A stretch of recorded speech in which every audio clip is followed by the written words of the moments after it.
नमस्कार दोस्तों आज हनुमान जयंती की आप सभी को बहुत बहुत हार्दिक शुभकामनाएं। दोस्तों आज हम हनुमान हनुमान जी का जो चरित्र है हम सभी मानव जाति को बहुत प्रभावित करता है, क्योंकि हनुमान जी चेतना के वो उच्चतम स्वरूप है। उस यानी वेदों के ज्ञाता है कहना चाहिए।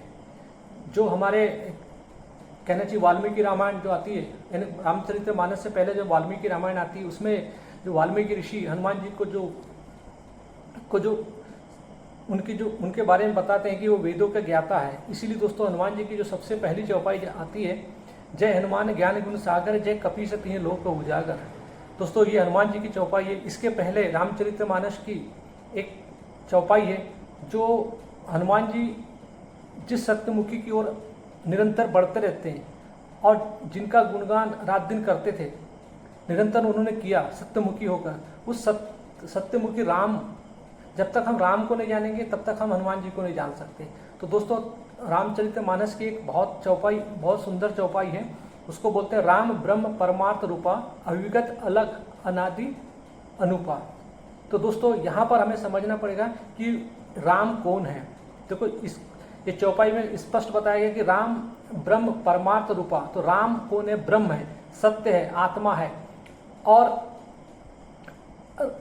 परमार्थ यानी उच्चतम स्वरूप है। यहाँ पर राम जो है उच्चतम ब्रह्म है, सत्य है और वही आत्मा है।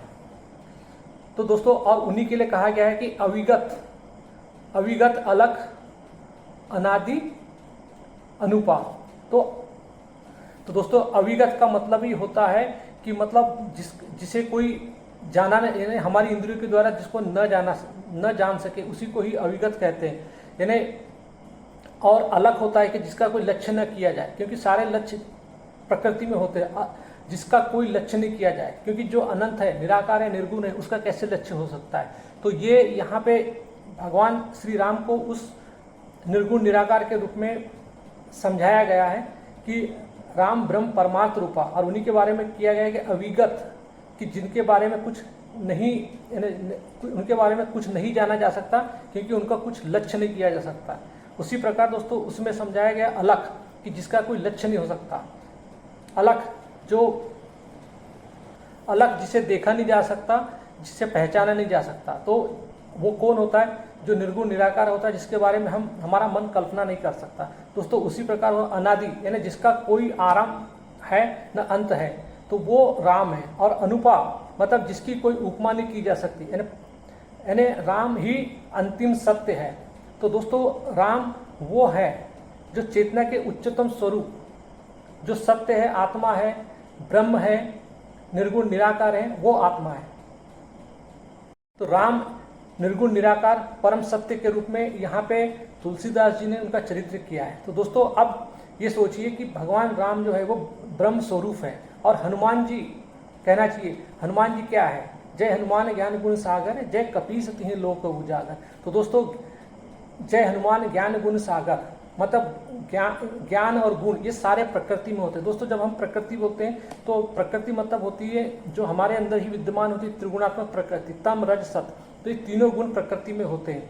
और जैसे प्रकृति में ही मतलब बाहरी जगत में जैसे बहुत नदियाँ होती, तालाब होती, छोटे रूप में होती, और सागर जो होता है वो असीमित रूप में होता है। तो हनुमान जी जय हनुमान ज्ञान गुण सागर मतलब ये सोचिए कि सारे गुणों से वो गुणातीत है। जो तीन गुण हमारे अंदर बैठे हैं प्रकृति के, तम रज सत, इन तीन गुणों से वो गुणातीत है। इसीलिए उनको कहते हैं कि मतलब जय कपीस तिन्हि लोक उजागर, यानी वानरों में वो सबसे ज्यादा श्रेष्ठ है और तीनों लोकों में उजागर है। तो दोस्तों यहाँ तीन लोक क्या है इसको समझाया गया है। दोस्तों तीन लोक मतलब होता है कि मनुष्य के अंदर जो मैं अहम भाव बैठा होता है, जो अहंकार होता है, जीव होता है, जो तीन लोकों में उजागर, तीन लोक में जीता है कहना चाहिए, जिसको हम बोलते हैं जागृत अवस्था, स्वप्न अवस्था, सुषुप्ति अवस्था। तो हनुमान जी वो है, इन तीनों लोकों को से गुणातीत होकर उस सत्य ओम में प्रवेश कर चुके हैं। ओम किसका प्रतीक होता है? ब्रह्म का प्रतीक होता है। तो हनुमान जी वो है जो इन तीनों लोकों को, दोस्तों हनुमान जी वो है कि जो इन तीनों लोकों को से पार हो चुके, यानी गुणातीत हो चुके। यानी जो हम एक साधारण व्यक्ति जो हम लोग जीते हैं, हमारी जो तीन अवस्था होती है, जागृत अवस्था जिसमें हम संसार को देखते हैं, और स्वप्न अवस्था होती है, और एक होती सुसुप्ति, और एक चौथी अवस्था होती है तुरीय अवस्था। तो जो तुरीय अवस्था कोई अवस्था नहीं होती, वो एक मतलब मौन की अवस्था होती है। तो दोस्तों हमने इसको पहले ओम के अर्थ में भी समझा था कि जो ओम में प्रवेश करना मतलब ये जो जीव की जो 3 अवस्था होती, जागृत, स्वप्न और सुषुप्ति, इन 3 अवस्था को जो पार कर लेते, तो वो हनुमान जी है जिन्होंने तीनों अवस्था को पार करके गुणाती वो ओम में प्रवेश कर गए थे। यानी ओम में प्रवेश करना मतलब होता है कि मतलब ब्रह्म में प्रवेश करना, और ब्रह्म का स्वरूप कौन है? राम। तो राम ब्रह्म स्वरूप है, और हनुमान जी ने गुणातीत होकर उस सत्य मौन ओम में प्रवेश कर चुके थे दोस्तों। इसीलिए उन्हें कहा जाता है कि हनुमान जी जय हनुमान ज्ञान गुण सागर, जय कपीश तीन लोक उजागर। यानी वानरों में वो श्रेष्ठ है जो चेतना की तीनों अवस्था को, यानी एक चेतना की तीनों अवस्था में जो साधारण मनुष्य होता है उन तीनों अवस्था को पार करके वो ओम में प्रवेश कर गए थे, यानी सत्य में प्रवेश कर गए थे। तो दोस्तों हनुमान जी वो चेतना के उच्चतम स्वरूप है जो सत्यमुखी हो चुके हैं, यानी जिनकी, इसीलिए उन्हें, जैसे हमने वाल्मीकि रामायण में उन्होंने वेदों का ज्ञाता समझे थे। तो दोस्तों हनुमान जी कोई निर्गुण निराकार है, उनको हम कोई सगुण रूप में उनकी कल्पना करते हैं, तो ये उनके साथ। दोस्तों जनरली हम अपने हनुमान जी को बॉडी बिल्डर के रूप में और दुनिया भर की चीज़ों में हम उसको एनिमेशंस मूवी वगैरह में जो बना लेते हैं दोस्तों, हम उनके साथ अपने आराध्य हनुमान जी वो उच्चतम सत्यमुखी है, उनके साथ हम एक अन्याय ही करते हैं। यानी हमारे एक कहना चाहिए अभद्रता व्यवहार को दिखाता है, कि एक अहंकारी व्यवहार को दिखाता है कि हम हनुमान जी के साथ कैसा बिहेव करते हैं। दोस्तों हनुमान जी वो सत्य के प्रतीक है, चेतना के उच्चतम स्वरूप है, जिनका कोई आकार नहीं हो सकता, वो निर्गुण निराकार है। यानी और इसीलिए उन्होंने कहा है कि दोस्तों, और उसके बाद की जो एक चौपाई होती है, सकल विकार रहित गत भेदा, कही नेति नेति निरूपी वेदा। इसीलिए देखो दोस्तों यहाँ पे कहा गया है यानी चौपाइयों में कि सकल विकार रहित गत भेदा। विकार मतलब होता है दोष, सारे दोष प्रकृति में होते हैं, यानी सारे भेद प्रकृति में होते हैं।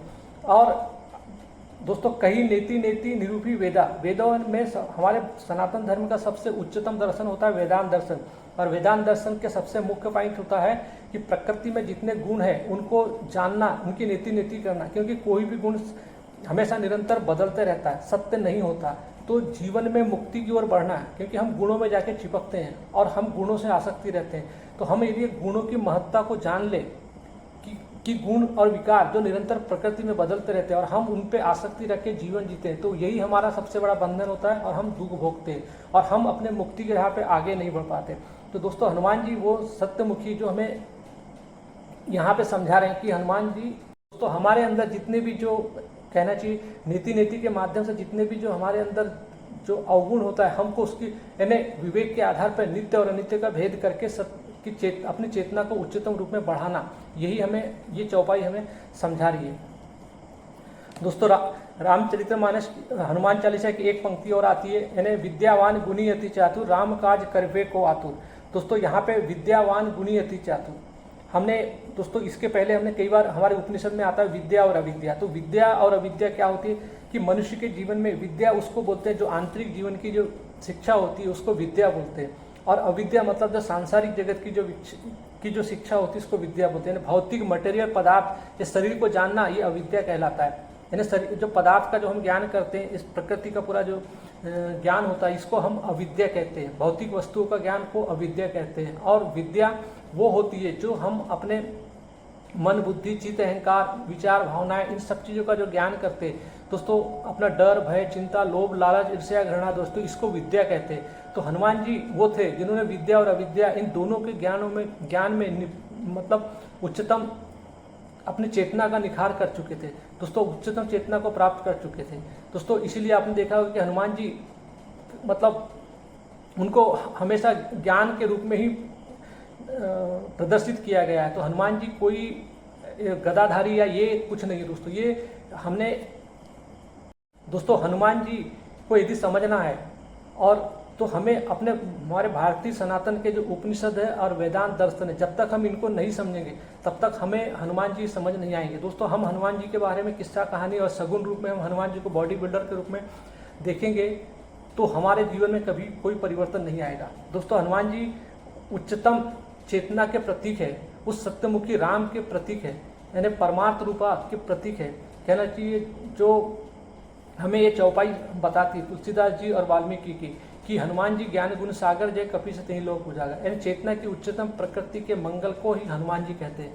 तो दोस्तों यदि हम हनुमान जी के वास्तविक स्वरूप को जान ले दोस्तों, तो हमारी चेतना उच्चतम निखार में आएगी और हमारे अंदर जितने भी जो अवगुण है, जो हमारे जो बंधन है, वो सब बंधन कटेंगे दोस्तों। क्योंकि हनुमान जी की एक चौपाई, भूत पिशाच निकट नहीं आवे महावीर जब नाम सुनाए। तो दोस्तों भूत पिशाच क्या होते हैं? भूत यानी होता है भौतिक वस्तु है, और इसी के कारण हम जिसको भूत समझते हैं, हमारे लोग धार्मिक लोगों ने उसको भूत को भूत प्रेत से जोड़ दिए, आत्मा को इस शरीर से निकल के उस शरीर में जाती है। ये सब प्रपंच टाइप की मतलब अर्थ का अनर्थ किए दोस्तों। आत्मा मतलब होता है बोध, रियलाइजेशन।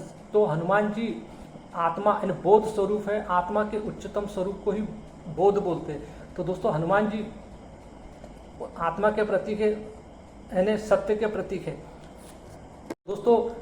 भूत पिशाच निकट नहीं आवे महावीर जब नाम सुना है दोस्तों। जब मतलब जो भूत पिशाच मतलब अंधेरा, जब अंधेरा होता है और जब ज्ञान का प्रकाश आता है तो अंधेरा स्वयं मिट जाता है। तो दोस्तों हनुमान जी वो ज्ञान के प्रकाश है, जो हमारे अंदर भीतरी ये तमसा जो बैठी होती है, त्रिगुणात्मक प्रकृति जो बैठी होती है, वो सब मिटने लगती है। इसलिए बोलते हैं दोस्तों यहाँ पे भूत मतलब वो नहीं होता जो हमें बताया जाता है भूत प्रेत। भूत प्रेत का मतलब वो नहीं होता, भूत प्रेत होते ही नहीं।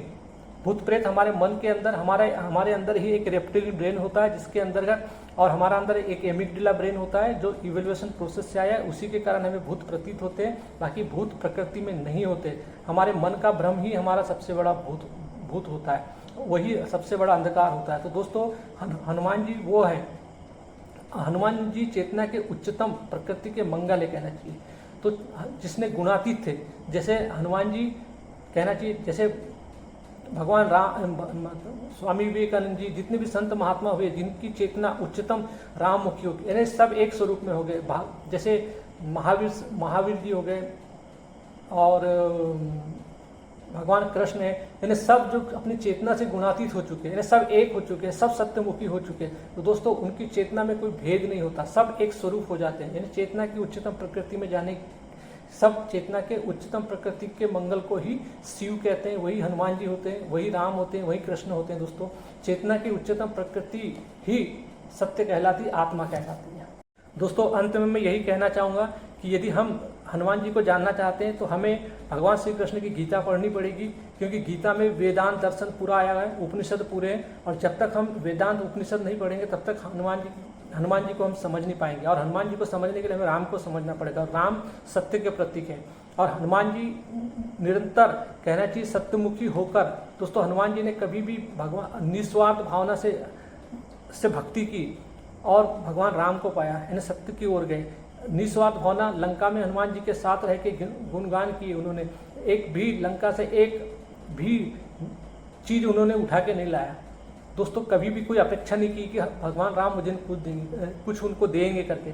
उन्होंने निस्वार्थ भाव से भक्ति की और निरंतर कहना चाहिए सत्य की राह पे चलकर अन्याय के खिलाफ लड़ा, अधर्म के खिलाफ लड़ा, अज्ञान के खिलाफ लड़ा, और अपने चेतना को उच्चतम शिखर सत्यमुखी बनाया। तो दोस्तों ये हम सभी के लिए हनुमान जी एक प्रेरणादायक है कि हम अपनी चेतना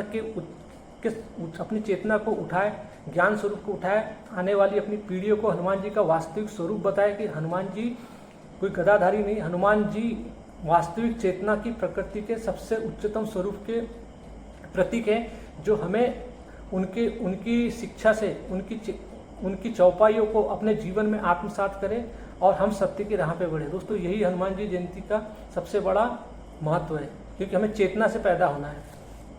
दोस्तों अंत में मैं कहना चाहूँगा कि जैसे प्यास अनुभव की चीज़ होती है, और पानी जो होता है वो ज्ञान की चीज़ होती है।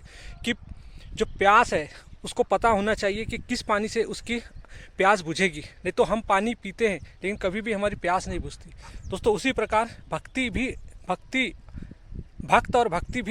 यानी होता है अनुभव, हमें निरंतर अनुभव होते हैं, हम सब भक्त होते हैं, परंतु हमें भक्ति किसकी करनी है इसका ज्ञान हमें नहीं होता। तो दोस्तों हनुमान जी हमें वो शिक्षा देते हैं कि वो हमेशा उनके अंदर जो भक्त के आड़ में जो अहंकार बैठा होता है, वो अपने अहंकार को, क्योंकि हर आदमी जब पैदा होता है तो वो अहंकार ही पैदा होता है, क्योंकि अहंकार का ही जन्म होता है।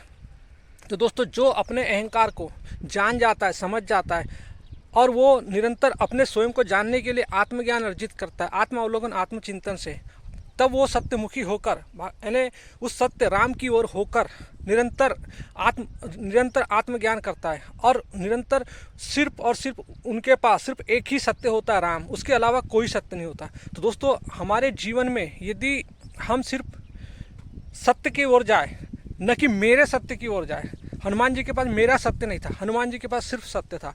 दोस्तों, यही होता है हमेशा कि जब हम मेरा सत्य मानते, मेरा सच मानते और हम भक्ति करते, मेरे भगवान मानते, दोस्तों जब हम मेरे भगवान की पूजा करने लगते हैं तो हम सत्य से वंचित रह जाते हैं। और हनुमान जी ने वही किया कि जो सत्य, राम सिर्फ एक सत्य है, निर्गुण, निराकार, अजन्मा, निर्विकल्प, अविगत, अलख, अनादि, सिर्फ उसी की भक्ति की है, जो परमार्थ है, जो सर्वोत्तम है। इसीलिए उनको भगवान श्री राम जैसे परम ब्रह्म की कृपा मिली और उन्होंने अपने अंदर उनको समाहित कर लिया। तो दोस्तों, ये होता है वास्तविक सत्य से प्रेम। प्रेम सिर्फ एक से होता है, हजारों से नहीं। दोस्तों, हमारे जीवन में, साधारण मनुष्य के जीवन में यही होता है कि हम अपने जीवन में न जाने कितने अपने भगवानों को बना लेते हैं और उसके कारण हमें कभी भी उस सत्य की अनुभूति नहीं होती, क्योंकि हम अपने मन के भगवान बनाते हैं और हमारे मन के केंद्र में अहंकार बैठा होता है। दोस्तों, जब हम भक्ति करते हैं तो जो भक्त होता है वो कभी भी अहंकार का गुणगान नहीं करता। दोस्तों, यही हाल है कि जितने भी जो कथावाचक होते हैं वो आपको वास्तविक भक्त को छुपा देते हैं और सिर्फ वो आपको भगवान भगवान करके रटाते रहते हैं। दोस्तों, भगवान, आध्यात्म का सरोकार भगवान से नहीं होता, आध्यात्म का सरोकार अहंकार के मिटने से होता है। जब तक आप स्वयं को नहीं जानोगे, स्वयं के अहंकार को नहीं जानोगे, स्वयं के अज्ञान को नहीं जानोगे, दोस्तों कैसे आपको सत्य मिलेगा? स्वयं का मिटना ही सत्य का प्रकट होना है। हनुमान जी का मिटना ही, हनुमान जी जो वानर का मिटना ही हनुमान जी बने कहना चाहिए और राम मुखी बने। तो यही होता है दोस्तों हमारे जीवन में भक्त और भक्ति। दोस्तों, साधारण व्यक्ति जब भी भक्ति करता है तो वो ये इस भाव से करता है, मैं और मेरे भगवान। तो दोस्तों, मैं और मेरे भगवान के साथ कभी भी मुक्ति नहीं प्राप्त हो सकती। मैं और मेरा सत्य, ये दोनों ही स्थिति में अहंकार छुपा रहता है, क्योंकि दोस्तों जो मैं होता है, जिसको मुक्ति चाहिए, जो भक्त होता है, वह अहंकारी होता है, क्योंकि हम अहंकार ही हमारा जन्म होता है। तो दोस्तों, अगर आपने कहीं भी सत्संग में यदि भगवान की ही महिमा का मंडल किया और अहंकार के बारे में नहीं सुना, तो समझ जाना कि जो सत्संग हो रहा है, ये कथावाचक द्वारा जो सुनाई जा रही है, उस कथा में निश्चित ही गड़बड़ है। क्योंकि दोस्तों, जब वहाँ पे लोगों को मतलब नचाया जाता है संगीतों के माध्यम से और उनको अपने स्वार्थ की कामनाओं के लिए, यानी अपने स्वार्थ की पूर्ति के लिए लोगों का दुरुपयोग किया जाता है कि वो नाचे। दोस्तों, गाना बजाना, नाचना, ये हमारे बॉडी के केमिकल्स को उत्तेजित करता है, एक्साइटमेंट करता है और उसके आधार पर हम नाचने लगते हैं। दोस्तों, वास्तविक जो नाच होता है, जैसे हमारे बाबा बुल्ले साहब हमें समझाते हैं कि जिस तन लगिया इस निष्क कमाल, नाचे बेसुर ते बेताल। जब उस सत्य से प्रेम हो जाता है तो हम अपने जो मनुष्य के द्वारा जो बनाए गए लय, नियम जो होते, राग लय, इसको छोड़कर सत्य की जो अनुभूति होती है उसके आधार पर नाचने लगता है। क्योंकि ये सब आदमी प्रकृति के बनाए नियमों के अनुसार नहीं चलता, वो अपना चेतना स्वयं अपने निर्णय बनती है। यानी आत्मज्ञान जब आ जाता है, जब सत्य के केंद्र से आदमी संचालित होने लगता है, तो वहाँ प्रकृति के नियम कोई काम नहीं करते। तो दोस्तों, वास्तविक सच वही होता है कि जो हमें आत्मज्ञान से आए। दोस्तों, वास्तविक भक्ति जो होती है वो आत्मज्ञान से आती है, क्योंकि भक्त जो होता है, भक्त को यदि आत्मज्ञान है तो वही राम की ओर जा सकता है, और भक्त को यदि आत्मज्ञान नहीं है तो वो सिर्फ अपने स्वयं की पूजा करेगा, अपने मन के भगवान को मानेगा और जिंदगी में कभी उसकी भक्ति सफल नहीं होगी। यही कारण होता है दोस्तों कि धड़ेले से हम लोग पूजा पाठ करते हैं, लेकिन हम हमेशा अपने भगवान को पूछते हैं। कितने कथावाचक गाँव जाके कथा कर रहे हैं, लेकिन वे हमेशा, क्योंकि उनको खुद को पता नहीं कि मैं कौन हूँ करके। दोस्तों, जिसको स्वयं के बारे में पता होता है, जो स्वयं मतलब अज्ञान ही पैदा होते, यदि हम अपने अज्ञान को उस राम की ओर ले जाए, जैसे हनुमान जी वानर के रूप में हुए थे और उन्होंने अपने आप को सिर्फ एक ही सत्य राम चुना, तो उन्होंने देखे हम जो पशु के तल पे होते हैं और जब हम अपना ध्येय उस सत्यमुखी राम की ओर समर्पित कर देते हैं और सत्य का गुणगान करते सिर्फ एक का, तो दोस्तों तब हमारे जीवन में मुक्ति संभव होती है। तो हनुमान जी वो गुणातीत और वो मुक्त पुरुष कहलाए, जिन्होंने कहना चाहिए गुणातीत होकर उस राम को राम के केंद्र में स्थापित हो गए। यानी अपने जो अहम भाव जो था, अहम भाव उनका डिजॉल्व हो गया और वो सागर में मिल गए। आकाश जमीन के थे और आकाश को हो गए। तो दोस्तों वो होते हैं हनुमान जी, जो चेतना की सर्वोत्तम उच्चतम प्रकृति के मंगल है कहना चाहिए। हम जो साधारण व्यक्ति है, जो हम अपने ही अहंकार की भक्ति करते रहते, अपने अहंकार को केंद्र में रख के मेरा भगवान मानते रहते, दोस्तों मेरा भगवान ही हमारा सबसे बड़ा दुख का कारण है।